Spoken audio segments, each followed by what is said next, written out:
this quick. You know how sometimes you see a movie and it takes up a place in your heart, and every time you think about it, you get all warm and tingly and such? Well, The Great and Powerful Oz is a remake of that kind of movie. Was it fair to them that the bar they had to meet was so high? Hell yes it is. They knew going into it that it's going to be nearly impossible to retell such a classic. Look at the past. There's the Willy Wonka remake, which failed, and the Alice in Wonderland remake, which failed. The only difference between those failures and Oz is that there's a little less Johnny Depp and a whole lot more James Franco. Yeah, I know. I was pissed too. Casting was just weird. Mila Kunis was still hot, but painstakingly annoying. And speaking of annoying, it was almost impossible to care anything about the main character because James Franco was so unlikable. Even if he saves a little porcelain doll and an adorable flying monkey, at the end of the day, he will always and forever be a self-entitled asshole. On a brighter note, this movie was clearly made for 3D, so make sure you're prepared to shell out the big bucks for those 10-cent 3D glasses, because if you don't, you're going to find yourself staring at a whole lot of 3D flowers, and birds, and butterflies, and fire, and lightning bolts, and yeah, you get the point. Moral of the story, if you're a child, or you have a child, or you haven't seen The Wizard of Oz, I don't know, you may exist, then this movie is definitely worth the price of admission for you.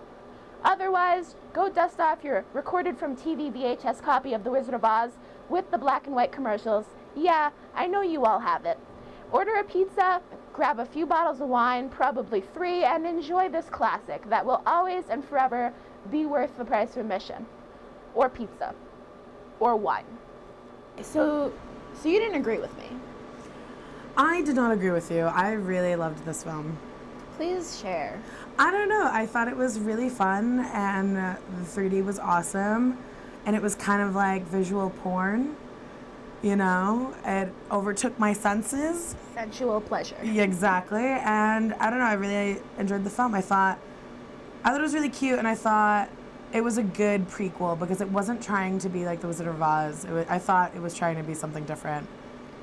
The prequel. Yeah, but I mean, I feel like if you're going to be something different, you have to be something different and better.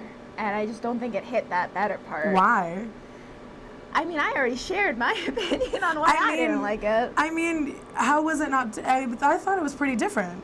It was different. It was definitely different, and it had some good aspects, and the 3D wasn't bad at all. I didn't think that the 3D was bad. Yeah. I just thought that the 3D was a gimmick for a bad movie. So you thought the story was bad? Yeah, the story was pretty bad. But I mean, it was a setup for what was to come in the. Yeah, but I mean, not everything when did that movie come out? In the 40s, like, 30s? Yeah, we don't need to set up something that already happened. I mean, but how many setup films are there? I thought that they did a pretty good job. I mean, yeah, but I don't like most setup movies, and I guess this can just go on top of that stack. I mean, you know, to each his own. I loved it. I thought it was worth the price of admission. Yeah. But, I mean, you know, I think it is for, like, if you're bored one weekend or, you know. I mean, you should see it. I'm not saying it's mandatory to see it. I think it's a film that, if you know, just check it out. I feel like you should definitely see it. So I think it's a good date night film. Date night. I think it is. I think you should see it. Should you pay for it? No. Should you get it once it comes out of theaters, like on a red box? I'd say Blockbuster, but I don't think they're existing anymore. But yeah, should you do that? Yeah, you know, give it a try. See if it's your cup of tea. But I'm just letting you know it probably won't be. Subscribe to us on YouTube. Follow us on Twitter. And go on Facebook and do whatever the hell you can do on Facebook. Like us. Yeah. Okay, thanks, guys.